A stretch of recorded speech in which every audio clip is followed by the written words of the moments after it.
प्रभु राम देव भगवान अल्लाह खुदा ईश आदि नाम एक ही शक्ति के हैं। वो कैसा है, कहां है, कैसे मिलता है, किसने देखा है? ये प्रश्नवाचक चिन्ह पूर्ण रूप से हटाने के लिए अवश्य सुनिए जगत गुरु तत्वदर्शी संत रामपाल जी महाराज के अमृत वचन, सर्व पवित्र धर्मों के पवित्र शास्त्रों के आधार पर। पुण्यात्मा परमात्मा कहते हैं साथी हमारे चले गए, हमें समझाना चाहते हैं हम भी चालन हारे, कोई कागज में बाकी रह रही ताते लगी है वार। जिनकी कागज पूरे हुए 1 सेकंड भी नहीं लगाएंगे, 1 सेकंड भी। तो पुण्यात्माओं, यदि आप भक्ति करना चाहते हैं मोक्ष उद्देश्य से, तो परमात्मा कबीर जी ये समर्थ है, आपकी आयु भी इंक्रीज कर देगा, लेकिन करेगा उसकी जो हृदय से ये हमारी पुकार सुनेगा। और वो जानी जान है कि ये व्यक्ति अगर एक्सटेंशन मैंने कर दी तो भक्ति करेगा, और नहीं करी तो ये कोबद करे। एक्सटेंशन भी कर दूंगा तो ये कोबद करेगा, भक्ति नहीं करेगा तो उसकी एक्सटेंशन नहीं होगी। वो मर्यादाहीन और भक्तिहीन और ज्ञानहीन प्राणी होगा, चाहे वैसे भगत दिखाई दे। जब तक हम परमात्मा के सब नियमों का पालन करके आगे नहीं बढ़ेंगे तो मालिक राजी नहीं होगा। और हमने सबसे पहले परमात्मा प्रसन्न करना पड़ेगा। जिन बातों से परमात्मा प्रसन्न हो, परमात्मा प्रसन्न समझो गुरु प्रसन्न हो, क्योंकि परमात्मा गुरु जी को बहुत महत्व देते हैं और ये देखना चाहते हैं कि यदि इस दास के स्थान पर जो मैंने भेज रखा अपना दास, पूरा ज्ञान देकर, पूरा मंत्र और समाधान दे करके, यदि मैं इसके स्थान पर होता तो जो व्यवहार आज ये अपने गुरु जी से कर रहे हैं, जैसा बर्ताव, ऐसा ये मेरे से करते। तो गुरु जी के प्रसन्न होने से परमात्मा प्रसन्न होते। जिन बातों से गुरु दुख पावे उन बातों को दूर भगावे। अब गुरु जी किन बातों से दुखी होगा कि आप मर्यादा तोड़ दोगे और ऊपर से भगत दिखाई दोगे तो किसी दिन काल का दाव लग जाएगा। भगवान आप अपने आप को ही धोखा दोगे और फिर परमात्मा का भक्त होकर के जिसको ऐसी चोट लगेगी, मृत्यु अकाल होगी, उसके 2 कारण होंगे। एक तो उसने नाम खंड कर दिया होगा, दूसरा परमात्मा को ये दिख रहा होगा कि ये इस जीवन में ये भक्ति नहीं कर पाएगा, उसको तुरंत मृत्यु दे करके, और नेक्स्ट मनुष्य जीवन अभी तुरंत ही देगा। 1 वर्ष के अंदर अंदर वो ब्रवाला आश्रम में आ लेगी वो आत्मा, और नए सिरे से फिर भक्ति रंग में रंगेगा। तो इस प्रकार और भी बहुत से प्रमाण हैं। एक पोलैंड देश का पूरा मंत्रिमंडल, जिसमें प्रधानमंत्री, मंत्री, उसके MP, किसी की मृत्यु के ऊपर कोई राजनेता थे पूर्व के, उसकी मृत्यु के ऊपर शोक व्यक्त करने जावे थे, मुंह कान गए थे। एक जहाज में बैठकर सारे, वो दुर्घटनाग्रस्त हो गया, सारे के सारे मर गए। परमात्मा कहते हैं ऐसी घटनाओं को देख के भी आपकी आंख नहीं खुलती, आप डर भय नहीं बनता, भगवान की तरफ नहीं बनती, तो आपने घनी भांग पी रखी है इस काल की। तो पुण्यात्माओं, या काल की भांग उतरेगी इस एंटीबायोटिक वचनों से जो सतलोक आश्रम बरवाला में इस दास के माध्यम से परमात्मा की अमरवाणी आपको सुनाई जाती है। ये किसी डूम भाट के गीत नहीं है, ये समर्थ का दिया ज्ञान है, इसमें अग्रम अग्रम की गुंजाइश नहीं है। ऐसा प्रमाणित ज्ञान परमात्मा ने दे दिया है, कभी सपने में भी ना सोचा होगा आपने, और आज आपके ऊपर बौछार कर दी उस सच्चे ज्ञान और सच्चे नाम की। तो आप विशेष आत्मा है परमात्मा की, चाहे यहाँ कोई दुख में आवे है, चाहे कोई सुख में आया है। जो दुखी प्राणी है उनके लिए दुख वरदान हो सिद्ध हो जाएगा, एक दिन वो दुख तो दूर होगा ही होगा, और फिर देखना आपकी आंखों से आंसू नहीं बंद होंगे कि हे भगवान, ये दुख ना होता तो हम कभी भी ना आते यहाँ पर, और जीवन नाश हो जाता, कुल का नाश हो जाता। और परमात्मा कहते हैं भक्ति बीज तो हो वह हंसा, और तारों तास के कुत्र वंशा, जो मेरी एक बार शरण में आ गया इस कलयुग के अंदर 101 पीढ़ी पार करूंगा उसकी। अब 101 पीढ़ी देखना। तो पुण्यात्माओं क्या बताते हैं परमात्मा कि आगे गए ना बावड़े रहते भी सब जा, बिन साहेब की बंदगी कहीं ठो ठिकाना ना। अब यहां से मृत्यु हुई प्रधानमंत्री जी की या मुख्यमंत्री जी की या अन्य किसी प्राणी की, मनुष्य की, तो यहां से चला अच्छे पुण्य कर्म कर रखे तो स्वर्ग में, पाप साथ रहते हैं जब तक सतभक्ति नहीं करते हम, पुण्य और पाप दोनों भोगने पड़ते हैं कंप्लीट। और जब हम परमेश्वर की शरण में आ जाते हैं परम संत के माध्यम से, फिर उनके जो पाप नाश हो जाते हैं, उनको पाप भोगने नहीं पड़ते,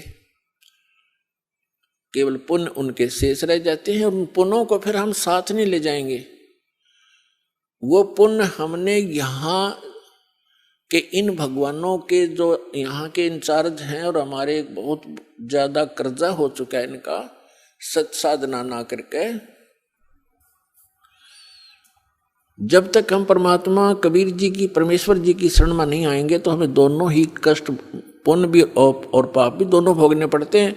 और हम पुण्य भी साथ नहीं ले जाएंगे, क्योंकि यहाँ के जितने भी इंचार्ज हैं जैसे गणेश जी, क्योंकि हमने ये एक पिंड है, पिंड माने शरीर, और एक ये ब्रह्मांड है पूरा, इस पूरे ब्रह्मांड का एक मानचित्र है शरीर के अंदर।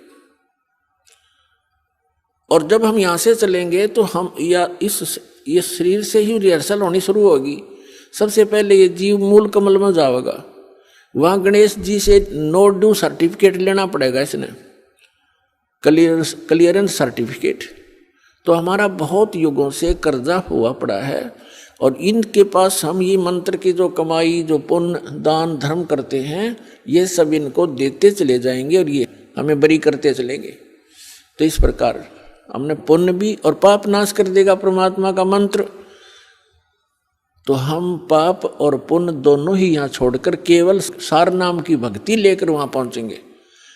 सतनाम के अंदर 2 अक्षर हैं, एक ओम एक तत्, ये गुप्त है, जिनको सार नाम प्राप्त है उनको मालूम है। तो ये भी हम इनकी भक्ति भी यहीं देकर जाएंगे, सरपुरुष और अक्षर पुरुष को, क्योंकि इनके लोकों से हमने गुजरना है। और तीसरा जो सारनाम है उसकी कमाई आपके साथ हम सतलोक जाएंगे, क्योंकि पुण्यों की आवश्यकता हमने इसलिए होती है कि यहाँ की सुविधाएं प्राप्त करनी है। कोठी बंगले कार वह हमारे पहले रखें सरप्लस, जहाँ से आप आए हो और जहाँ आपने अब जाना है वहाँ यहाँ के पुण्यों की जरूरत नहीं, वहाँ तो पुण्य परिपूर्ण है। आपके सारे महल, आपकी सब सुविधाएं, आपके आंगन में विमान खड़े हैं, और आप छोड़ कर आगे यहाँ इस काल के साथ, और कैसा एक एक दाने दाने को भटक रहे हैं। अब गरीबदास साहिब जी कहते हैं, उत्तर दक्षिण पूर्व पश्चिम ये फिरदा दाने दाने नु, सर्व कला सतगुरु साहेब की हरि आए हरि आने नु।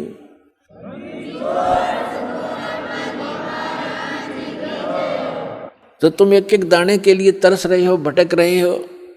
परमात्मा यहाँ हरियाणा के अंदर आकर के गरीबदास साहिब जी को साथ ले करके सचखंड गए, फिर वापस छोड़ा, और फिर परमात्मा से परिचित होने के बाद गरीबदास साहिब जी ने कहा कि जो सतगुरु की शरणा आ जा, उनको कभी भी कोई कष्ट नहीं होगा या किसी चीज का अभाव नहीं रहेगा। लेकिन उसके साथ साथ परमात्मा ने कुछ मर्यादा भी बताई है। आपने यहाँ की घने धन की आवश्यकता नहीं है। यदि आप घना धन ही परमात्मा से मांगते हो तो आपको अभी ज्ञान संपूर्ण हुआ नहीं है, और धन की मांगने की आवश्यकता नहीं है। परमात्मा से कोई चीज छुपी नहीं है, उसको सब मालूम होता है कि मेरे बच्चे को, मेरी प्यारी आत्मा को कौन सी वस्तु की आवश्यकता पड़ेगी, वो पहले व्यवस्था कर देता है। तो यहां कहते हैं, पहले गए न बावड़े रहते भी सब जहां और बिन साहेब की बंदगी कहीं ठोर ठिकाना ना। तो जब हम अपने कर्मानुसार स्वर्ग में चले जाते हैं, सद्भक्ति ना करके राजा मरो चाहे रंक मरो, मृत्यु के उपरांत उनके पुण्य और पाप दोनों साथ जाते हैं। पुण्य के आधार से स्वर्ग में, स्वर्ग का जो पुण्य समाप्त हुआ फिर नरक में, नरक का स्वर्ग से कहो चलो, जैसे यहाँ से चलो स्वर्ग से फिर कहा चलो, फिर नरक में लाखों वर्ष पड़े रहे, बुरा हाल रहा, फिर कहा चलो, फिर गधा बनो, गधे की मृत्यु होती फिर चलो, कुत्ते की योनि में कुत्ता मर गया फिर चलो सुअर की योनि में। तो यहां बताते हैं आगे गए ना बावड़े, रहते भी सब जहां, और बिन उस सच्चे भगवान की, साहेब की, सत्य पुरुष की भक्ति बिन कहीं ठोर ठिकाना ना। और फिर भी हमारी आंखें बंद, फिर भी हमें डर नहीं बन रहा। तो ये बालक बुद्धि है हमारी, इस परमात्मा के इस ज्ञान से, हम इस भक्ति मार्ग के और इस अध्यात्म ज्ञान से परिचित होने के बाद फिर हमारी बुद्धि काम करने लगेगी और फिर आपके न्यारी तरफ बढ़ेगी। इसलिए आप जी को, सभी बहन भाइयों को, बच्चों को, बुजुर्गों को दास बार बार प्रार्थना करता है, परमात्मा के उस ज्ञान के आधार से संदेश देता है। क्या बताते हैं? ये संसार समझदा नाही, कहंदा श्याम दोपहरे नो, गरीब दास ये वक्त जात है, रोगे इस पैरे नो। ओए होए, उन महापुरुषों को गरीबदास कोई मांगनियां खाने वाला नहीं था, ना कोई रोजी रोटी से संबंधित कोई पंडित ब्राह्मण था या कोई पीर गुरु था, मुल्ला काजी नहीं था। एक किसान था, जाट था, और 1400 एकड़ जमीन थी उस महापुरुष के अपने खानदान से प्राप्त। अब उनको परमात्मा सीधे आकर मिले थे, सतलोक लेकर गए थे कबीर भगवान। उस मालिक के मिलने के उपरांत परमात्मा की उस विशेष प्यारी आत्मा ने हमारे लिए एक अनमोल खजाना भर दिया गरीबदास जी के ग्रंथ के रूप में। वो ज्ञान आंखों देखा, परमात्मा से प्राप्त अमृतवाणी को उन्होंने हमारे लिए एक अनमोल रत्न छोड़ दिया। अब उसके आधार से वो बता रहे हैं कि ये संसार समझदा नाही, कहंदा श्याम दोपहरे नु, गरीबदास ये वक्त जात रोग इस पैरे नु। हमारे साथ क्या बना हुआ है? कबीर साहब कहते हैं, झूठे सुख को सुख कहे ये मान रहा मनमोद, ये सकल चबीना काल का, कुछ मुख में कुछ गोद। तीन महापुरुषों को ये कोई वैसे नहीं कह दी ये बातें, हमारे परमार्थ के लिए, हमारे हित के लिए, काल के जाल से आपको सतर्क करके निकालने के लिए ये सच्चा ज्ञान बताया। क्या बताते हैं कि कबीर साहब कहते हैं, झूठे सुख को सुख कहे ये मान रहा मनमोद। हम इस झूठे सुख को सुख मान रहे हैं। जैसे एक व्यक्ति के 3 पुत्रों में से एक की मृत्यु होगी, वो घना दुखी, क्योंकि पुत्र छोड़ पुत्री मर जा, कोई भैंस का बच्चा मर जा, काटड़ा काटड़ी, उसका भी दुख होया करे कि पाले पोसे। और ये बेटा मर जा, बेटी मर जाती है तो कलेजा मुंह को आता हमारा, विवश है और सब गिला बीतते गया। और फिर भी हम नहीं, फिर जो बचे हुए वो सोच रहे हम नहीं मरना, हम ठीक है, हम खाक ठीक है। ये केदारनाथ के ऊपर काफी व्यक्ति मारे गए, हमारे भाई बहन गए काल के मुंह में। अब हमने दुख आता इन बातों का कि ये वहां गए थे भगवान लेने और मिल गई मौत। देखो मौत तो यहाँ एक फाइनल, ये तो एक हार्ड एंड फास्ट, ये तो एक जो है फाइनल है कि होना ही है, मृत्यु तो होगी। लेकिन मृत्यु होने से पहले हमने, यदि हमारे पास कुछ यथार्थ भक्ति धन है तो स्वभाव हो मृत्यु। अब जैसे हमारी मृत्यु होगी तो हमने खुशी है इस बात की, क्योंकि हमने वो धन इकट्ठा कर लिया, हमने इस मनुष्य जीवन के टारगेट को, उद्देश्य को पूरा कर लिया, जिसके लिए ये मिट्टी हमें प्राप्त हुई थी। इस मिट्टी से सोना बना लिया, हम तो इंतजार करते हैं कब ये पांडा पीछा छूटे, इस मिट्टी तर चले अपने सतलोक में। कबीर साहब कहते हैं जा मरने से जग डरे मेरे मन आनंद, और कब मर हूं कद पाऊं वो पूर्ण परमानंद। लेकिन वो क्या लेकर गए बेचारे इन नकली संतों के द्वारा भ्रमित किए हुए श्रद्धालु, और वहां पहुंच गए केदारनाथ में। चलो यदि वहां भक्ति मार्ग होता, परमात्मा की सत भक्ति होती तो हम भी चल पड़ते और बेशक मर जाते भगवान की भक्ति करते करते। लेकिन वो तो गए भी तो डले डो गए, यो दुख नारा हमारे को। तो यहाँ परमात्मा ने खुद कहा गरीबदास जी परमात्मा से प्राप्त इस ज्ञान से कि पर भी लेन जात है दुनिया, हमरा ज्ञान किन्ह नहीं सुनिया। तो ये ज्ञान उन महापुरुषों ने बताया। तो कबीर साहब कहते हैं कि झूठे सुख को सुख है, हम एक दूसरे से अपने को कम दुखी मानकर उसको सुख मान रहे हैं। जैसे उसके 3 पुत्र थे, एक पुत्र की मृत्यु होगी और टक्कर मार मार कर रो रहा। क्यों?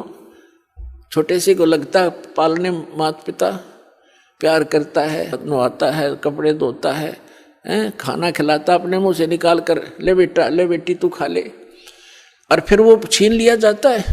तो दुख में कमी नहीं, पर हमारी कोई पार भी नहीं बसाती क्योंकि हम गंदे लोक में रह रहे हैं। उसका इकलौता पुत्र मरा हुआ था, टक्कर मार कर रो रहा था। शोक व्यक्त करने वाले भक्त यानी इधर उधर से रिश्तेदार कुल के लोग आ रहे थे, खाना भी नहीं खा गले उतर रहा था। इतने में एक व्यक्ति आ जाता है जिसका एक ही पुत्र था और वो कुछ वर्षों पहले मृत्यु को प्राप्त हो गया था। तो सभी सांत्वना देने वालों ने कहा कि देख भाई, यहाँ तो मृत्यु भाई सबके पता नहीं किस गेला के बन जा, किसके साथ क्या घटना घट जा, यहाँ तो सभी के साथ होता है। देखिए भाई, इसका एक ही पुत्र था और उसी की मृत्यु होगी। अब इसने भी संतोष कर लिया तो भी सब्र करे, खा ले का दी रोटी। तो उसको उसने फिर सब्र हो गया, उसने फिर सुख महसूस किया कि हे भगवान देखो, इसका तो एकला पुत्र था और वो भी मर गया और मेरे तो 2 तो बच गए। बस फिर थोड़ी सी देर में उसने हौसला सा होया, अरे का दी रोटी खाई तो खाक सुख हो गया। भाई इतना सुख मान रहे हम। परमात्मा कहते हैं झूठे सुख को सुख है ये मान रहा मनमोद। एक भक्त बता रहा था कि मेरा कन्या उत्पन्न हुई और उस कन्या के गुदा रास्ता नहीं था, पहाड़ टूट गया दुख का। मेडिकल के अंदर लेकर गया, जिस वार्ड में मेरी बेटी को एडमिट किया उसमें 4-5 केस और थे ऐसे ही। तब मुझे थोड़ी शांति हुई, चोखा और भी मेरे जैसे हैं तो खाक सुख हो आयो। क्या बेटी का गुदा लग गई वहां जाती, उनको न्यू देख लिया कि ये भी दुखी है तो कोई बात नहीं, बस यूं सुख मान रखा हमने। तो यहाँ परमात्मा कहते हैं ये संसार समझदा नाही कहंदा श्याम दोपहरे नू, और गरीबदास ये वक्त जाते रोगे इस पैरे नू। इस समय ने याद करके रोया करोगे, मनुष्य शरीर जा हाथ छूट गया था। अब सुख का तुम्हें पता है नहीं, भगवान कबीर साहब सुख देगा आपको। और वो सुख कैसे देता है? एक बार आप इस परमात्मा की शरण में आए हो, सच्चे मनते, सच्ची लगनते और सच्ची श्रद्धा से मर्यादा में रह कर कुछ दिन भक्ति करके देखो, आपके मुंह का थूक सूख जाएगा। इतने सुख सुनाया करोगे दूसरों को, और आपने सोचा करोगे सामने वाला मन में सोच रहा होगा ये झूठ बोल रहा है, और आप सारी साची बता रहे होगे और सामने वाले को ये सोच रहे होगे यूं सोचा यू पागल है, झूठ बोला सारी। लेकिन आपको अब वो सुख सागर मिल रहा है, वो परम पिता मिल गए। गीता अध्याय नंबर 15 के श्लोक नंबर 16 और 17 में 3 पुरुष बताए। पुरुष माने प्रभु स्वामी। एक सरपुरुष ये 21 ब्रह्मांड का स्वामी है, ये काल जिसमें हम रह रहे हैं, जिस काल के लोक में एक ब्रह्मांड में 21 ब्रह्मांड है, ऐसे ऐसे इतना ही प्रभु है, इतना मालिक है। एक सरपुरुष है जो 7 शंख ब्रह्मांड का स्वामी है।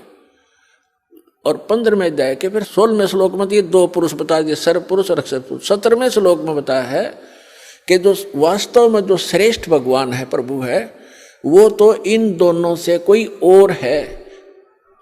कहते उत्तम पुरुष है तू अन्य परमात्मा इति उदारत है। ये लोक चरण में आविश्य विवर्ती अवैश्वर है। जो उत्तम पुरुष है ना, पुरुषोत्तम सही भगवान, इन दोनों आते न्यारा है और वो वास्तव परमात्मा कहा जाता है। वो वास्तव में परमात्मा है, वह श्रेष्ठ आत्मा। परमात्मा की परिभाषा क्या है, डेफिनेशन क्या है? जिसका परमात्मा करता श्रेष्ठ आत्मा। परम माने श्रेष्ठ, और श्रेष्ठ आत्मा ये काम करेगी। किसी की टांग कट रही, किसी की आंख फूट गई, कोई अंधा हो गया, कोई कैंसर से पीड़ित, किसी का बेटा मर गया, किसी की बेटी मर गई, कुणबे नाश हो गए, यही पता नहीं कब बिजली गिर जा। तो ये परमात्मा का स्थान नहीं, ये परमात्मा नहीं जहां हम रह रहे हैं। परमात्मा की परिभाषा है श्रेष्ठ आत्मा, और श्रेष्ठ आत्मा वो होती है केवल सुख दे, दुख होता ही नहीं उसके पास। जैसे आम का पेड़ होता है, छाया भी दे और मधुर फल भी देता है, इसी प्रकार ये समर्थ परमात्मा कबीर भगवान है। और इसकी शरण माने के बाद आपके ऊपर कैसी मेहर होएगी आप सोच भी नहीं सकते। ऐसे सुख आपको प्राप्त होंगे जैसे आप भक्तों के अनुभव सुनते हैं।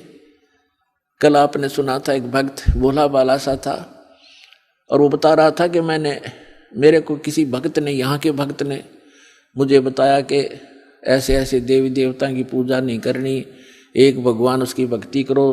तो मैंने गालियाँ दी, बहुत बुरा कहा कि हमारी पूजाएं छुटवाता है। और फिर दया करी दाता ने पुस्तक पढ़ी, फिर यहाँ आया, यहाँ से फिर वापस गया, मोबाइल किराए पर गिरवी रख के आया 1000 रुपये में, और दाता ने वापस दे दिया। जाते ही 1000 का नोट ले पकड़ भाई। परमात्मा कहते हैं चारों युगों में देख ले हमने किसका रखा मार, द्रव सुता को दिन ने लीर जाके अंत बढ़ाए चीर।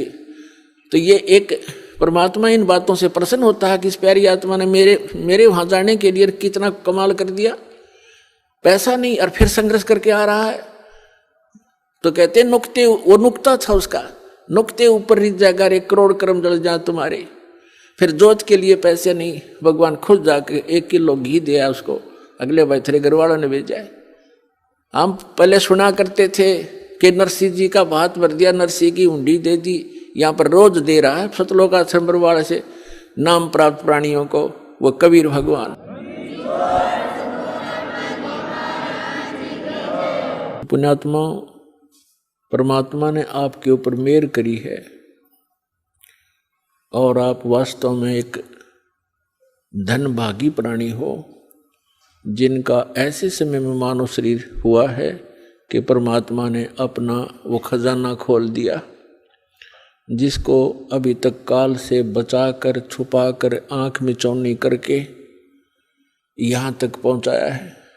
सतगुरु आए दया करी, ऐसे दीन दयाल, बंदी छोड़ वृत्तास कहा, जठर अग्नि प्रतिपाल।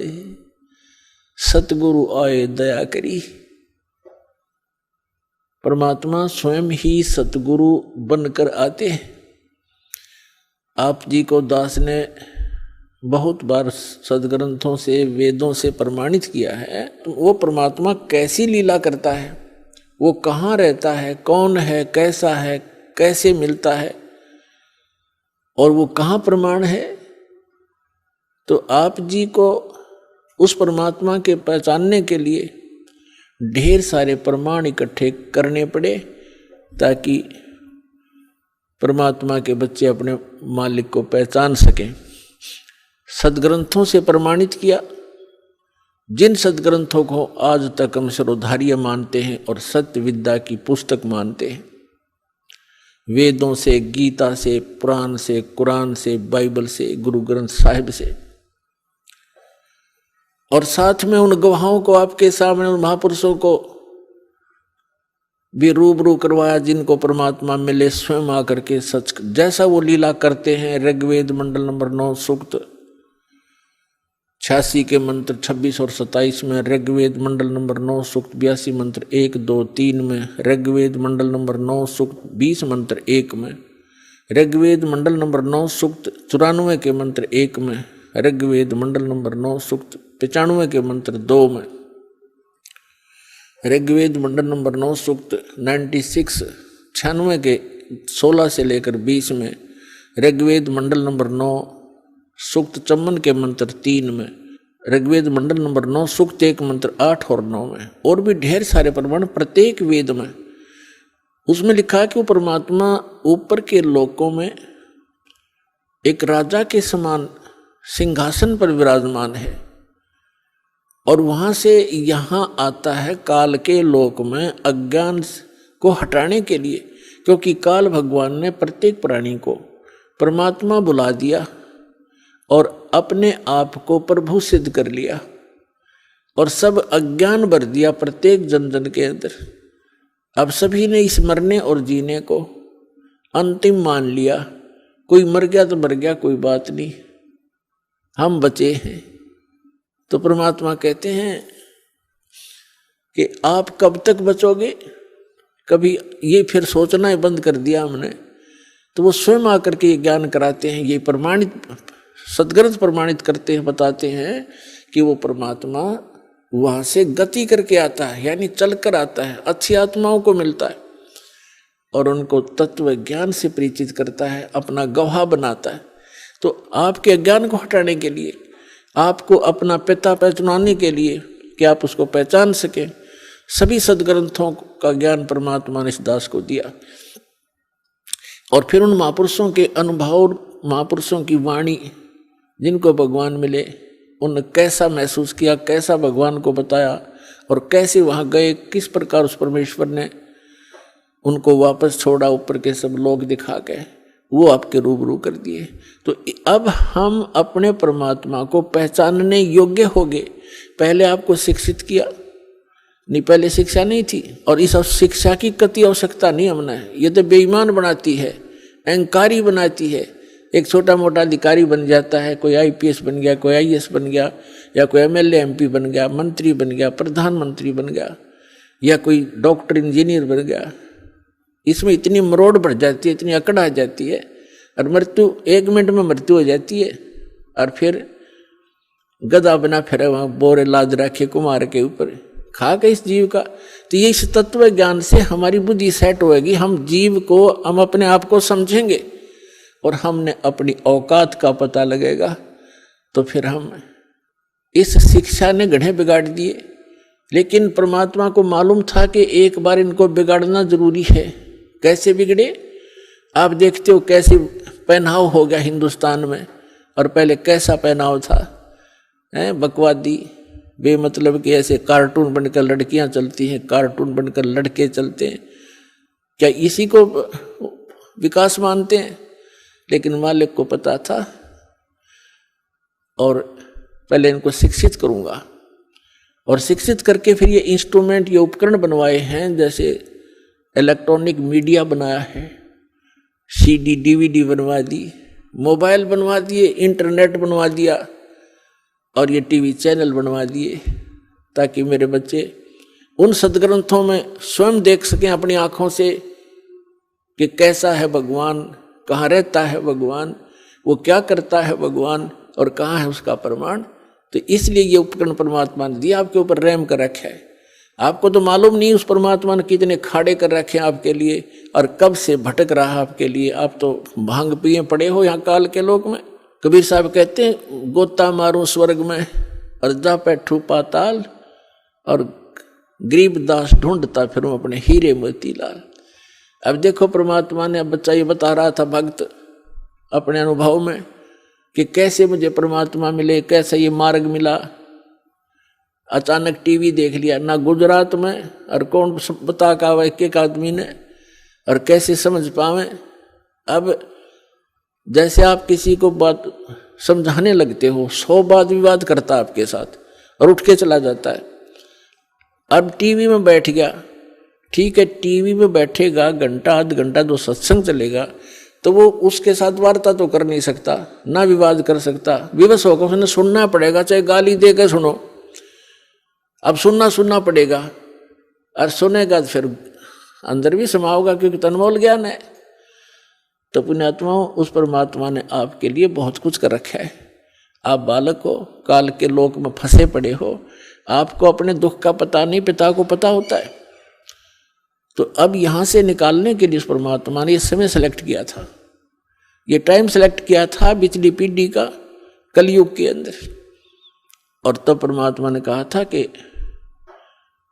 जब 5505 वर्ष कलयुग बीत जाएगा तब मैं आऊंगा। स्वयं ना आए तो दास भेज दिया, अब प्रधानमंत्री आओ या प्रधानमंत्री अपने किसी रिप्रेजेंटेटिव ने भेज दे, फुल पावर देखे तो प्रधानमंत्री समझना चाहिए, उसकी वचन में शक्ति प्रधानमंत्री वाली ही है। तो इस दास को भेजा पुण्यात्माओं, सभी सदग्रंथ आपके रूबरू कर दिए। इन सदग्रंथों को, जैसे हिंदुओं के सदग्रंथों को हमारे धर्मगुरु हिंदू वाले नहीं समझ सके, ना गीता ना वेद पुराणों को अटपट उवाबाई बक्या करते और नाम ही निकाल लिया करते कि हम वेदों से पुराणों से और श्रीमद् भगवद गीता से आपको ज्ञान सुना रहे। उन्हें कह नहीं पता था वेदों गीता और पुराणों का। अब तो आपके समक्ष ही हो गया, जो जिन्होंने ये ज्ञान सुन रखा है उनको तो क्लियर हो चुका है कि वो तो डले डोया करते। ऐसे ही कुरान शरीफ के पढ़ने वालों को कुरान शरीफ का ज्ञान नहीं था। पुण्यात्माओं, हम भाषा जानते नहीं, वह क्या भाषा है, लल्ला लल्लूहू, वह हमारा समझ में आवे नहीं। एक विचार करने की बात है, कबीर साहब का दिया हुआ दिमाग इस दास को, हमें पता था मेरी कितनी बुद्धि थी, अब मुझे मालूम है परमात्मा का दिया हुआ ये सब कुछ किया हुआ हो रहा है। न ये इलेक्ट्रॉनिक जो सिस्टम बनाया जा रहा है, टीवी, इंटरनेट, डीवीडी, कंप्यूटर, ये मनुष्य नहीं बना सकता। ये मोबाइल छोटे छोटे बना दिए, इसमें पूरी फिल्म परमात्मा के सत्संग भरे जाते हैं, 50 100 200 घंटे के। तो परमात्मा ने रजा बख्शी आपके ऊपर के मेरे बच्चे, इस काल के लोक में इन्होंने विजित रहना ही है, क्योंकि यहाँ तो कर्म प्रधान है और सतलोक में कर्म प्रधान नहीं, वहाँ तो मौज है आपकी, सारे सुख आपके पास उपलब्ध रहेंगे। तो इसलिए परमात्मा ने ये जीव के कल्याणार्थ ये काम किया है। जैसे तो एक भक्त कल अपने इंटरव्यू में बता रहा था अपने अनुभव में कि हम राजस्थान से आते हैं और राजस्थान के से हमारे लगभग जब हम ट्रेन में वापस जाते हैं सत्संग सुनने के लिए, तो हिसार से जोधपुर जाती है ट्रेन, वो खाली होती है, हम सब भगत ही उसमें प्रवेश हो जाते हैं। और उससे में देखे नजारा, कोई तो नित्यनेम कर रहा है, कोई मंत्र कर रहा है, कोई परमात्मा की चर्चा ही कर रहा है, कोई भोजन कर रहा है भगवान का, यहाँ से प्रसाद लेकर जाते हैं। तो ये जो चर्चा चलती है, वहाँ बैठे जो को भक्त उनमें भी आके बैठेंगे, अन्य भी सवारियाँ होंगी, तो वो अपने उनके ऊपर भी उसका प्रभाव पड़ेगा। इन वाणियों का पूरे वातावरण में अब प्रवेश होगा। और जो जैसे कुछ ऐसे पाप होते हैं मनुष्य के, परमात्मा की वाणी सुनने से ही अक्षीण हो जाते हैं और फिर वो चेतन होता है। जैसे एक किसी को सर्प डस जाता था तो पहले आध्यात्मिक ट्रीटमेंट होया करते थे, तो उसको गार्डू होते थे जो झाड़ फूक करने वाले, विष उतारने वाले, वो एक मंत्र बोला करते थे। जिसको सर्प ने डस रखा हो तो अचेत पड़ा है, वो ना उस मंत्र की लैंग्वेज जानता है, ना उसको सुन पा रहा है, और फिर वो गार्डू जो होता है विष उतारने वाला, उस मंत्र को बार बार बुदबुदा रहा है, जिसके कारण उस वाणी से उसके उस विष उतर जाता है सर्प का, और फिर वो चेतन हो जाता है। ना वो सुन रहा था, ना उसको उसकी भाषा जानता है वो क्या बोल रहा है, और उसने प्रभाव कर दिया।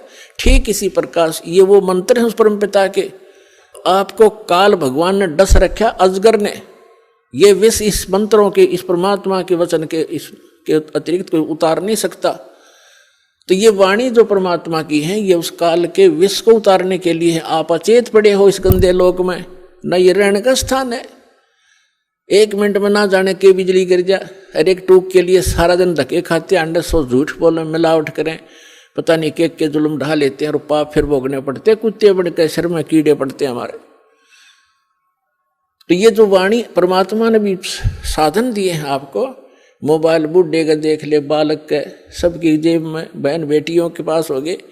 और इसमें पहले तो बकवाद भरा करते थे, फिल्म देखा करते, अटपट रखा करते, अरे परमात्मा की वाणी चलती है इसके अंदर। तो ये वाणी जैसे कोई खेत में गया है तो जाते हुए चल खेत में जाते हैं, किसान है, मजदूर है, चलो वहां करेंगे, नित्य मोबाइल जेब में है, काम कर रहे हैं, मोबाइल ऑन कर लिया, काम भी कर रहा है, नित्यनेम भी कर रहा है, मंत्र भी कर रहा है, कान में लीड ला लिया, आजकल 100 सिस्टम दे दिया जाता ने, तो वो प्रभाव पड़ेगा सबके। जैसे एक किसान हल जोत रहा है, बीज बो रहा है, एक तो तम्बाकू पीवा गेले बीड़ी घूट मारो और फिर न्यू, एक तो तम्बाकू का जो वासना वो जागी।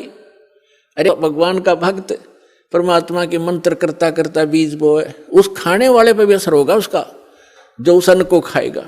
तो इसी प्रकार इस वातावरण में फैल रही है वाणी परमात्मा की, बच्चा बच्चा जन जन सब उसी की चर्चा करता है। कोई वाणी बोल रहा है, राम नाम रटते रहो जब तक घट में प्राण, कदे तो दीन दयाल के बनक पड़ेगी कान। तो भक्ता के बच्चे ये वाणी बोलेंगे तो उसके आसपास जो और बच्चे होंगे उन पर भी असर पड़ेगा। तो इस प्रकार परमात्मा ने कहा कि इस कलयुग में पूरी सृष्टि इस सतनाम को प्राप्त करेगी और सब भक्ति करेंगे मेरे बच्चे और सब पार हो जाएंगे। बोलो सतगुरुदेव।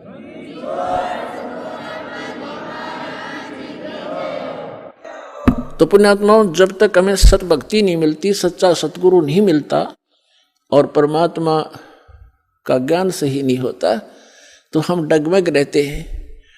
और परमात्मा का मार्ग मिलने के बाद फिर हमें दृढ़ विश्वास होना चाहिए। कहते क्या होया हरि नाम लेते जब मन में ना विश्वास।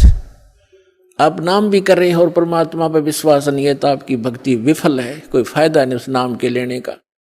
एक भक्त, एक लड़का, जवान लड़का, वो दोनों बच्चे, उसकी पत्नी भी आए हुए थे, वो पायलट लगे हुए हैं। ऐसे वो बात कर रहे थे, जैसे खड़े थे हमारे पास, और कोई बता रहा था जी मुझे ऐसा लाभ हुआ, ऐसा लाभ हुआ। मैं ठीक है बेटा, अभी तब शुरुआत आपकी, देखते जाना भगवान क्या क्या सुख देगा आपको। तो वो लड़का कह रहा था, पायलट बेटा न्यू कह रहा था जी, कोई मैंने न्यू कहा ना, हमारे गुरुजी ने कभी दास का नाम लेके और सूर्य को हाथ में ग्रहण कर लिया, तो मैं न्यू कहूँगा यह कोई खास बात नहीं, ये तो आम चीज है उनके लिए, वो तो कुछ भी कर सकते हैं। तो पुण्यात्मा, इतना दृढ़ विश्वास होना आपको भगवान के ऊपर, तब इसमें सफल होगे। अब जैसे जब तक हमें ये यथार्थ ज्ञान नहीं मिला था, ये सच्चा भगवान नहीं मिला था, तो हमने कोई बहकाले था कि ना ऐसा नहीं ऐसा ठीक है, तब वो भी मान लेते थे। जब इस दास को ये ज्ञान प्राप्त हुआ हमारे पूज्य गुरुदेव जी से, ये नाम प्राप्त हुआ, उसके बाद डट के भक्ति करी। रजा तो नहीं की थी, क्योंकि सतगुरु कृपा करते तभी भक्ति होती, जीव भक्ति नहीं कर सकता, काल करण नहीं दे। ये तो दाता साथ रहते अपने बच्चे के, और तब ये भक्ति कर पाता ना। इतना उलझा रखा है, 100 समस्याएं, सैकड़ों टेंशन पैदा कर रखी बेमतलब की, तो पहले वो टेंशन खत्म करेगा, अंदर से सहारा देगा। क्योंकि हम तोड़ रखे काल में, कति रगड़ रखे, पीस रखे। अब घने दिन में तो आपका दिल खुलेगा कि सचमुच भगवान यो भी सुख हो गया, यो भी हो गया, और फिर जाके मन दृढ़ होगा। समय अवश्य लगेगा, परंतु ये करके छोड़ेगा। तो पहले कोई भी डगमग कर देता, ज्ञान इतना था नहीं, और कोई भी दो बात अटपट करता था, हम सोचा करते ये भी ठीक होगी भाई, ये भी ऐसा भी ठीक होगा। तो यहाँ परमात्मा भी कहते कबीर साहब के ज्ञान संपूर्ण होया नहीं और हृदय नहीं छदाया, ये देखा देखी भक्ति का फिर रंग नहीं ठहरा। जब तक हमारे हृदय में ये ज्ञान नहीं टकेगा जाकर, यानी कलेजे में इसमें कसक नहीं बनेगी सच्चाई की, तो हमें कोई भी बहका लेगा। तो जब मेरे जीवन में जो यू टर्न आया, वो कैसे था कि पहले हमारे जो है धर्मगुरु जो भी ज्ञान देते थे, हम उसको सत्य मानते थे। और जैसा कि जब दास के साथ एक घटना घटी, हमारे घर के ऊपर एक कमरा अलग से बना रखा था, उसको किराए पर दे रखा था। उसमें एक आर्य समाजी यानी महर्षि दयानंद का चेला शास्त्री था, वो उसमें किराए पर रहता था। बोलन चालन का बहुत अच्छा स्वभाव था उसका, एक बहुत ही नेक आदमी दिखा करता। नेक तो था, लेकिन ज्ञान अज्ञान था उसके अंदर। लेकिन उस ज्ञान से पहले, इस परमात्मा वाले ज्ञान से पहले हम जो भी चर्चा भगवान की करते थे तो वो कहता था ऐसे नहीं वैसे नहीं, तो हम मान लेते थे भी आप कुछ एज भी आदमी था, एजड था, और उसमें ठीक कह रहे, ये भी सच्चा है। जब ये ज्ञान दास को हुआ उससे पहले उससे चर्चा होती थी कि हमने हमारे सुना है कि जैसे द्रौपदी का चीर बढ़ा दिया भगवान ने, यानी साड़ी बढ़ा दी, तो वो कहता था नहीं नहीं ऐसा कुछ नहीं होता, ये तो सिर्फ एक पाखंडियों का भ्रम फैलाया हुआ है, ऐसा कुछ नहीं होता। तो हम ये भी मान लेते थे क्योंकि हमें कोई दृढ़ता नहीं थी। एक दिन ऐसी रजा हुई दास को, क्योंकि जब तक भगवान हमारे साथ कोई ऐसी अनहोनी नहीं करेगा इतने यो मन पापी टके नहीं, ना यो भक्ति करने दे, ना दृढ़ होने देता। तो दास ने ये जैसे भक्ति बोध है, ये कुछ पुस्तक बनवाई सन 1988 में दास को नाम मिला था। 1989 और 90 की बात है। और एक अलग से पूजा स्थल बनाया 5.5 बाई 15 फुट का, एक गैलरी के ऊपर सेकंड फ्लोर पर, और उसमें आमने सामने खिड़की में यहाँ हवा भी साफ आती रहेगी। आपने उसमें फोटो वगैरह लगा के मंदिर टाइप बना लिया। जब वो मकान हम बना रहे थे, थोड़ा शहर से बाहर था, तो मैं लाया जाली लोहे की, मच्छरों से बचाने के लिए जाली लगाते खिड़कियों पे। तो किसी भी कारण से मेरे से गलती लगी या उस सेठ के नौकर से गलती लगी, 8 इंच छोटी जाली काट दी आमने और सामने की, और मैं ले आया कानू आके मैंने बच्चों से कहा कि ले इसको लगाओ। मकान तो बन चुका था, वो खिड़की वो लगाना रह रहा था। जब वो लगाने लगे, ये बड़ा लड़का और एक किराएदार था वहाँ, अन्य बिहार का था, उन दोनों ने लग के वो लगानी चाहिए। तो उन्होंने कहा जी ये तो छोटी है, और छोटी भी थोड़ी नहीं, 8-9 इंच ऊपर ऐसे खड़े तो सही बराबर में छोटी थी, साइड में चौड़ाई में। मैंने देखा भी सच में छोटी है। दूसरी देखी, वो भी ऐसी, दोनों एक जैसी खिड़कियां थी आमने सामने।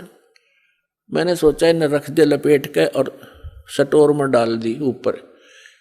वापस लेके जाऊंगा, वो लेगा नहीं, कहेगा मेरे क्या काम है, मैं ये राड बढ़ाया नहीं करते वक्त, मैंने डाल दी।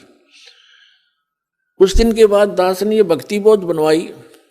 उस समय दास को दीक्षा देने का आदेश नहीं था तब तक। 1994 में दास को आदेश हुआ है। 6 वर्ष तक दास सेवा करता था, भक्तों को समझाता था, गुरु जी के पास ले जाकर दीक्षा दिलवाता था। फिर उनकी रजा हुई, आदेश दे दिया दास को अचानक कि आज के बाद तू गुरु होगा। और आज के बाद सबको बोल दिया कि इनसे उपदेश लो, जितने भी उनके सस्ते, जो इनको गुरु नहीं मानेगा मेरा कुछ नहीं लगता। अब इतना बड़ा जिम्मेवारी का काम दास को जब अचानक सौंप दिया तो पसीना पसीना हो गया। समझ वो भी गए कि बच्चा घबरा गया। तो उन्होंने कहा कि बेटा तेरे साथ रहूंगा, घबराइए मत, और विश्व में तेरे बराबर संत नहीं होगा, पूरे विश्व में तहलका होगा।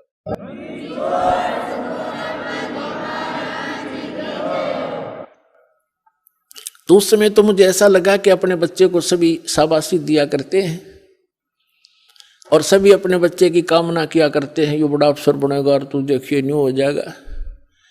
मुझे पता था मैं कैसा संत हूं और क्या मैं कर सकता हूं, लेकिन उस समर्थ के वचन से आज ये सब कुछ सफल हुआ है।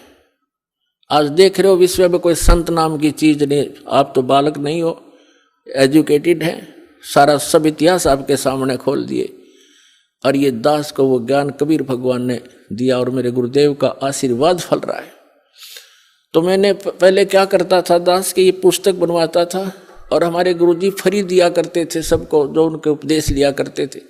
तो मैंने 5000 पुस्तक बनवाई और उनको रख दिया कि हमारे गुरुजी ज़्यादा रहते थे तलवंडी भाई, पंजाब के अंदर एक छोटा सा फिरोजपुर जिला में शहर है, कस्बा सा बरवाले जैसा, वहाँ ज़्यादा रहते थे। और भी 3-4 आश्रम थे। तो यहाँ नजफगढ़ के अंदर था एक आश्रम, अनाज मंडी में, एक मोघा के अंदर है, एक खन्ना में था, लेकिन ज़्यादातर वो तलवंडी रहते थे। और हरियाणा में केवल गरीबदास महाराज जी के एक समागम होता था। पर जैसे गरीबदास जी को भगवान मिले थे, कबीर साहब, बहुत दिवस बोलते हैं उसका, उसमें छुड़ानी आया करते थे।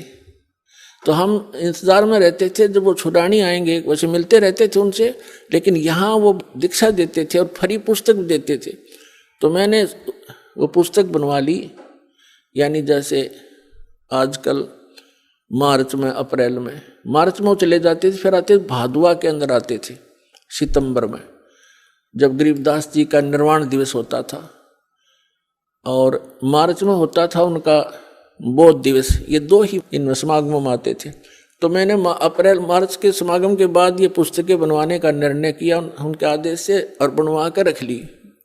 तो मैंने पूजा स्थल पर एक तख्त डाल रखा था, उन पर कपड़ा बिछा कर सुंदर वो सारी पुस्तक लगा दी। आएंगे गुरुजी तो उनको संभलवा देंगे, वो फिर देते रहेंगे, सेवा के लिए रख दी। उस एक खिड़की में से शीशा टूटा हुआ था खिड़की का, उसमें से चूहे बढ़कर उनको काटने लगे। 2-3 दिन के बाद मेरी नजर गई कि चूहों ने काट दिया। तो फिर मुझे ये भी ध्यान आया कि एक खिड़की का शीशा तो बिल्कुल ठीक है, एक का शीशा टूटा हुआ है, और शहर से दूर होने के कारण एक छोटे से शीशे के लिए कोई चढ़ाने वाला भी तैयार नहीं होता छाने के लिए। 1-2 बार कोशिश भी की थी, वो टाल मटोड़ कर देते थे, ज्यादा कार्य होता आ जाते थे। तो मैंने, मेरे दिमाग ने काम किया कि वो दोनों जाली जो दोनों खिड़कियों की लाए थे, इनको ऊपर नीचे ओवरलैप करके लगवा देता हूँ, चूहों से बचाव हो जाएगा। तो मैंने उन बच्चों से कहा कि आप ऐसे करना, वो दोनों जाली उतार लो, उतरवा ले लेना तेरी माँ से, और इनको ऐसे ऊपर नीचे लगा के चढ़ा देना खिड़की पर। वो लड़का बोला जी ठीक है। छोटा लड़का था, 12-13 वर्ष का उस टाइम वो। और वो दूसरा जो एक और था, अनिल नाम का, बिहार से आया हुआ, किराए पर रहता था, वो जवान ठीक था, समझदार सा। उन दोनों को मैंने बोल दिया। मैं अपनी ड्यूटी पर चला गया। दास था जूनियर इंजीनियर इन इरिगेशन डिपार्टमेंट हरियाणा। तो मुझे तो चिंता थी। मैं शाम को वापस आया तो मैंने क्या देखा, उस लड़के की माँ से पूछा। मुझे चिंता थी कि वो जाली लगा दी कि नहीं लगा दी, कि तुम्हारी लगाऊंगा मैं, गेल लग के बालक से ना भी जान रहा हो। तो क्या देखा मैंने, जाली लगा रखी और एक जाली वहीं पड़ी या लोहे की, और वो उसकी माँ अपना काम लग रही। मैंने उसे पूछा कि ये जाली वही है या कोई और लाए हैं बच्चे? तो वो कह रही थी कि ये कहाँ के और लावा था। मैंने सुबह रखी, कह रही हूँ भाई तेरा पापा कह के गया था तो जाली लगा दो, या तुमने गुस्सा होगा फिर। अब आपके आने तक आध घंटा पहले मैंने उतार के स्टोर से डाली है, और अभी लाकर वो बाहर गया खेलने के लिए, और मेरा कलेजा पकड़ा गया। मैं उसे प्रसन्न करूं, वो ध्यान नहीं दे रही, क्योंकि उसको पता नहीं इस बात का। और मेरे सारे शरीर में सन्नाटा गया कि या तो ये जाली वो नहीं, ये कोशिश करी मैंने जानने की। वो बोली देख इनका जंग लगा हुआ है। मैंने उठाकर स्टोर में डाल रखी थी, ईब उतारी है 6 महीने के बाद, यानी मार्च के बाद भादुए में। एक रेनी सीजन ऊपर का उतर गया, वर्षा का मौसम, उनका जरवर भी लग रहा था, दिखे पुरानी। फिर भी विश्वास नहीं आया वो लड़का कहाँ है, क्योंकि एक ही जाली और फूलदारी इतनी फालतू, कब से 8-7 इंच और लटक रही थी। तो मैंने उसको लड़के को बुलाया, बाहर खेल रहा था इधर, और जो दूसरा उसके साथी था वो बुलाया, और उन लड़के से कहा कि ये जाली तुम और लाए हो या वही है? जी वही है, और मेरी माँ ने उतार कर दी थी, हमने भी लगाया है। वो किराएदार भी कह रहा कि अभी आंटी ने उतारा है, अभी लगाया हमने। मैंने लड़के से, देखो हमें ज्ञान नहीं था कि भगवान वाला कोई काम हमारे सामने कराया नहीं था, ना विश्वास हो रहा था मेरे भी साची। हमने सुना करते थे, नो तो था विश्वास, भगवान पता नहीं क्या करते, पर आज तक होया नहीं देखा था। मैंने उस लड़के से कहा कि मेरे सिर पर हाथ रख और कबीर भगवान की कसम खा कि तू या इस जाली लाया, वही जाली है। ने बोला जी कबीर भगवान की कसम, और वह जाली है, मेरी मां ने उतार कर लाई थी। वो दिन हर आज के हम मान्या करते कृष्ण भगवान ने साड़ी बढ़ा दी एक कपड़ा। अब तो पता चल गया कि वो साड़ी बढ़ाने वाला भी यही था, लेकिन उस समय बुद्धि इतना काम करे थी कि कबीर इज गॉड, क्योंकि इसने लोहा भी बढ़ा दिया, कपड़ा तो छोड़। आइए अब हम उन श्रद्धालुओं के अनुभव जानते हैं जो जगत गुरु तत्वदर्शी संत रामपाल जी महाराज जी से दीक्षा प्राप्त कर चुके हैं तथा उनके द्वारा बताए गए भक्ति मार्ग पर चल रहे हैं। नमस्कार जी। सत साहिब जी। क्या नाम है जी आपका? जी मेरा नाम सुमन जटियान है। बहन जी आप कहाँ से हैं? जी मैं कपाल मोचन, जिला यमुनानगर, हरियाणा से। संत रामपाल जी महाराज की शरण में आप कब आए? जी मैं संत रामपाल जी महाराज की शरण में 9 दिसंबर 2017 को आई। संत रामपाल जी महाराज की शरण में आने से पहले क्या आप कोई भक्ति साधना भी करती थी? संत रामपाल जी महाराज की शरण में आने से पहले मैं देवी देवताओं की भक्ति करती थी और पितृ पूजा करना, सोमवार के व्रत रखना, देवी की मतलब दुर्गा की पूजा करना या फिर श्याम जी के जैसे एकादशी के व्रत रखना, ये सब पूजाएं करती थी। इन सभी भक्ति करने से मेरे को कोई लाभ नहीं हुआ। हमारे घर में बहुत ज़्यादा क्लेश रहता था। शादी के बाद जैसे मेरे हस्बैंड ड्रिंक करते थे, वो लड़ाई झगड़े करते थे। उन दिनों मैं व्रत भी रखती थी। कई बार तो ऐसा होता था जैसे मैंने व्रत रखा है, शाम को जैसे मैंने पूजा करनी है, उसी टाइम जैसे ये ड्रिंक करके आए हैं, लड़ाई झगड़े होते थे, बहुत क्लेश होते थे, मतलब कोई सुख नहीं था उस टाइम। बहन जी संत रामपाल जी महाराज की शरण में आने का क्या कारण बना, कैसे आना हुआ? सर संत रामपाल जी महाराज की शरण में मैं ऐसी आई कि 2014 में अगस्त में यमुनानगर में डाइट कॉलेज में जैसे मेरा एज ए प्रोजेक्ट के अंडर एक मास्टर ट्रेनर में नंबर पड़ा, तो उस टाइम वहाँ पे एक मैडम रहते थे, तो वो भी मेरी तरह इतने जिज्ञासु थे कि परमात्मा जैसे एक कहते हैं कौन है, कैसे हैं। वो भी बताते थे कि मैं भी व्रत रखती हूँ। वो भी मेरी तरह मतलब आन उपासनाएं करते थे, देवी दुर्गा की पूजा करना या मतलब दूसरे देवताओं को मानना। उन दौरान मतलब भागवत पढ़ रही थी, जैसे मेरे फ़ोन में डिजिटल में मैंने भागवत की हुई थी। मेरे को पंजाबी आती थी, संस्कृत नहीं आती थी, तो मेरी जिज्ञासा बहुत थी कि ऐसा इसमें क्या है, हर कोई पढ़ता है। तो उन दिनों वो मैडम भी ऐसे ही पढ़ रहे थे। मेरे को अभी भी याद है कि जब यहाँ पे कुरुक्षेत्रा में गीता जयंती में मेरे को एक मैडम आते थे हमारे साइकोलॉजी के, उन्होंने हमें एक किताब दी जिनका नाम था गहरी नज़र गीता में। तो वो कहते हैं कि गीता जयंती पे कुछ लोग मतलब ये पुस्तकें लेके मतलब बता रहे थे कि ये पढ़नी चाहिए। तो मैंने सोचा कि आप भागवत पढ़ते हो तो आप लोगों के लिए ले आऊँ। सभी ने अपने डोर में रख दी। तो मेरे को इतनी जिज्ञासा थी कि मैं फ़ोन से छोड़ के मैंने सोचा कि फ़ोन में दिक्कत पड़ती है तो मैं इसको पढूं। जब मैंने उनको पढ़ा तो मैंने उन मैडम को बताया जो मेरे साथ क्लर्क है वहाँ पे। तो वो कहते हैं मैडम नहीं ऐसे सुना मैंने इनके बारे में। मैंने कहा आप ज्ञान पढ़ो ना, पहले ये देखो कि इसमें कितने अच्छे तरीके से एक्सप्लेन किया है कि मैं जो डिजिटल में पढ़ती हूँ मेरे को समझ नहीं आती थी, अभी ये अच्छे से समझ आ रही है। तो ऐसे ही वो मेरे साथ समझने लगे। ऐसे ही पढ़ते पढ़ते हमारे अंदर जिज्ञासा हुई कि ये तो बहुत अच्छे संत हैं, समाज में इतना सुधार कर रहे हैं और मतलब पूर्ण तरीके से की भक्ति इन्होंने बताई है। तो मैंने उनको मैडम को कहा कि आप पता करो कि नाम दीक्षा कैसे ले सकते हैं इनसे। 1 साल ऐसे ही सर बीत चुका था। तो दूसरी जो गीता जयंती आई उस पर वो मैडम और उनके हस्बैंड वहाँ गीता जयंती पे उन भक्तों से ही उन्होंने पूछा कि नाम दीक्षा कैसे ले सकते हैं। तो हमने नाम दीक्षा के बारे में पता किया तो हमने 9 दिसंबर 2017 को नाम दीक्षा प्राप्त की संत रामपाल जी महाराज से। बहन जी हमने सुना है कि श्रद्धालुओं को संत रामपाल जी महाराज से नाम दीक्षा लेने के बाद बहुत सारे लाभ प्राप्त होते हैं, तो क्या आपको भी लाभ प्राप्त हुए? सर संत रामपाल जी महाराज से नाम दीक्षा लेने के बाद सबसे जो मुख्य लाभ, जो जैसे लोग भटकते रहते हैं कि परमात्मा कौन है, हमें एक मोक्ष का मार्ग मिला है जिसमें जन्म मरण से हम बच सकते हैं कि बार बार हमें 84 में नहीं पढ़ना पड़ेगा। हमें आज पता चला कि हम जो ये दुख भोग रहे हैं हमारे पीछे के जो प्रारब्ध हैं उनकी वजह से ये है। लेकिन सारे गुरु कहते हैं कि ये प्रारब्ध आपको भोगना पड़ेगा। सिर्फ संत रामपाल जी महाराज जी ये कहते हैं कि सद्भक्ति अगर आप करते हो, उस पूर्ण परमात्मा की भक्ति आप करते हो तो आपको ये भोगने नहीं पड़ेंगे। तो सबसे मुख्य लाभ तो ये है कि मुझे मोक्ष का ये मार्ग मिला। दूसरा लाभ सर जी ये हुआ कि जैसे ही मैंने नाम दीक्षा दिसंबर 17 में ली थी, 2-3 महीने के बाद मैंने कुछ भक्तों से बात की। मेरे को पता चला कि भक्तों के कैंसर तक के रोग ठीक हो जाते हैं।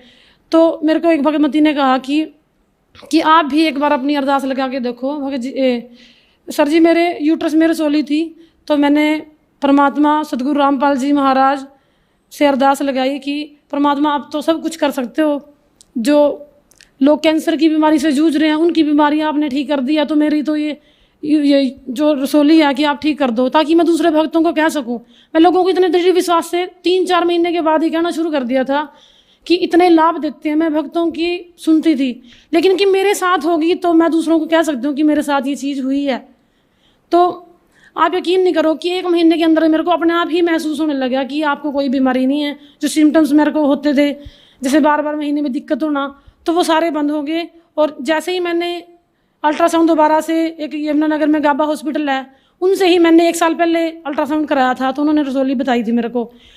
1 महीने बाद जैसे ही मैंने टेस्ट कराया, उन्हीं से ही मैंने टेस्ट कराने के बाद पता चला कि आपके यूट्रस में रसौली नहीं है। तो दूसरा फायदा मेरे को ये हुआ कि मेरे यूट्रस में जो रसौली थी वो ठीक होगी, परमात्मा संत रामपाल जी महाराज की दया से। और इसके बाद जो मेन जिस वजह से घर में क्लेश रहता था, परेशानी होती थी, हम कहीं भी बैठ नहीं सकते थे, उठ नहीं सकते थे। सर जी जैसे मेरे हस्बैंड ड्रिंक करते थे तो वो लड़ाई झगड़ा करते, हमें ये लगता था कि किसी संगति में पड़े हुए हैं इस वजह से ये करते हैं। लेकिन जैसे ही जैसे पंडितों से ये ज्योतिष से दिखाते थे कि वो कहते थे कि इनके बीच में इतनी वो हो जाएगी कि उनकी जो शादी है वो टूट सकती है, उनका तलाक भी हो सकता है। उन्होंने यहाँ तक कह दिया था कि इनकी आपस में बनेगी नहीं। और जब मेरे हस्बैंड ड्रिंक करते तो ये कहते थे कि इसको ले जाओ, इनके घर छोड़ाओ, मैं इसको नहीं रखूँगा। तो तलाक तक की नौबत हमारे घर में आई थी, जो संत रामपाल जी महाराज की वजह से आज मैं उसी घर में हूँ, बिल्कुल शांति से हूँ। और सर जी मेरे और मेरे हस्बैंड की नाम दीक्षा लेने के बाद हमने एक दिन, मेरी जो सास है वो राधा स्वामी डेरा ब्यास, उन्होंने नाम दीक्षा ली हुई थी। वो हर संडे को सत्संग में जाते थे, पूजा करते थे। कई साल उन्होंने ये नाम भी रखा, लेकिन उनको कोई भी फायदा नहीं था। उनका बीपी बढ़ता था, उनके घुटनों में दर्द रहता था, परेशान रहते थे। ऐसे ही परेशानी को देख कर हम भी परेशान रहते थे कि ये सारा दिन परेशान है, बीमार रहते हैं, दवाइयों का इतना खर्च होता था। तो मेरे हस्बैंड ने एक बार उनको ये कहा कि आप हमारे साथ हमारे सत्संग में चला करो, एक बार आप सत्संग सुनो, ज्ञान समझो कि आप जहाँ जाते हो वहाँ से आपको आराम नहीं लगेगा। तो सर जी हमारे जो सास हैं वो एक बार हमारे साथ सत्संग में गए, उन्होंने ज्ञान सुना, फिर हम उनको दोबारा अपने साथ सत्संग में ले गए। ऐसे ही उन्होंने 2-3 बार सत्संग सुनने के बाद उन्होंने कहा कि मेरे को नाम दीक्षा दिलवा दो, ये ज्ञान बहुत सही है कि मैं अब तक जो साधना कर रही थी या जो फिर नाम जपती थी वो सही नहीं था। संत रामपाल जी महाराज से उन्होंने जब नाम दीक्षा ली, उनको बहुत फायदे हुए। उनका बीपी अब नॉर्मल आता है, कंट्रोल में रहता है, संत रामपाल जी महाराज की दया से बिल्कुल ठीक है। बहन जी आप एक एजुकेटेड पर्सन हैं और आप एक टीचर भी हैं, तो जो दर्शक आज आपको देख रहे हैं आप उन्हें क्या संदेश देना चाहेंगी? सर मैं उनको ये संदेश देना चाहूँगी कि पहले लोग अनपढ़ थे, पढ़े लिखे नहीं थे। पंडित लोग जो पढ़ के अपने ग्रंथ में से बता देते थे या फिर मुल्ला काजी जो बता देते थे, लोग उस पर विश्वास कर लेते थे। लेकिन आज सारा समाज पढ़ा लिखा है, युवा वर्ग आज शिक्षित है, वो खुद अपने ग्रंथों को देखे, जांचे, परखे, उसमें ये बताएं कि जो संत रामपाल जी महाराज अपने सत्संग के द्वारा जो ज्ञान लोगों को प्रदान कर रहे हैं वो अपने उस ग्रंथ में उसका मिलान करें और उस ज्ञान को समझें। आप देख रहे हैं कि हमारे जो भारत नहीं विश्व में भी काफ़ी लोग संत रामपाल जी के ज्ञान को सुनने के बाद उनके नाम को ग्रहण कर रहे हैं। डिजिटल में भी कई पुस्तक सेवाओं के ऑर्डर आते हैं कि लोग पढ़ते हैं, किताबें मंगाते हैं। किताब पढ़ने के बाद, किसी को सत्संग सुनने के बाद या फिर टीवी पर जो चैनल आते हैं वो सुनने के बाद लोग बहुत ज़्यादा जुड़ रहे हैं, जिनको आर्थिक, मानसिक और शारीरिक काफ़ी लाभ हो रहे हैं। तो मैं जो पढ़ा लिखा समाज है उनसे यही प्रार्थना करना चाहूँगी कि एक बार संत रामपाल जी महाराज के सत्संग सुने, उनके ज्ञान को समझे। ऐसा ना हो अपना इतना कीमती जो जीवन है उसको ऐसे ही व्यर्थ कर दे। हम पढ़ लिख के इतने चालाक हो जाते हैं कि हम ये सोचते हैं कि जो ज्ञान है वो मेरे अंदर ही है, कोई दूसरा हमें समझा नहीं सकता। या फिर ये कहते हैं कि हमें तो गुरु बनाने की जरूरत नहीं है। जब हम पढ़ते थे हमें थोड़ा ये लगता था कि गुरु बनाना कोई ज़रूरी नहीं है, लेकिन जब इंसान पे दुख आते हैं, तकलीफ आती है, तो वो परमात्मा की तरफ देखता है। परमात्मा को मिलाने का काम गुरु करता है। और इस संसार में इस समय खुद कबीर साहिब परमेश्वर संत रामपाल जी महाराज के चोले में आए हुए हैं, तो आप उनसे नाम दीक्षा लें और अपना सद्भक्ति मार्ग लेकर कल्याण करवाएं। संत रामपाल जी महाराज से नाम उपदेश कैसे ले सकते हैं? संत रामपाल जी महाराज से नाम दीक्षा लेने के लिए हम चैनल पे शाम को 7:30 बजे उनका सत्संग चलता है। उसके नीचे एक पीले रंग की पट्टी आती है जिसपे हर डिस्ट्रिक्ट के फ़ोन नंबर्स लिखे होते हैं। आप अपने ज़िले के हिसाब से वहाँ कॉन्टैक्ट करके नाम दीक्षा प्राप्त कर सकते हैं। धन्यवाद जी। धन्यवाद।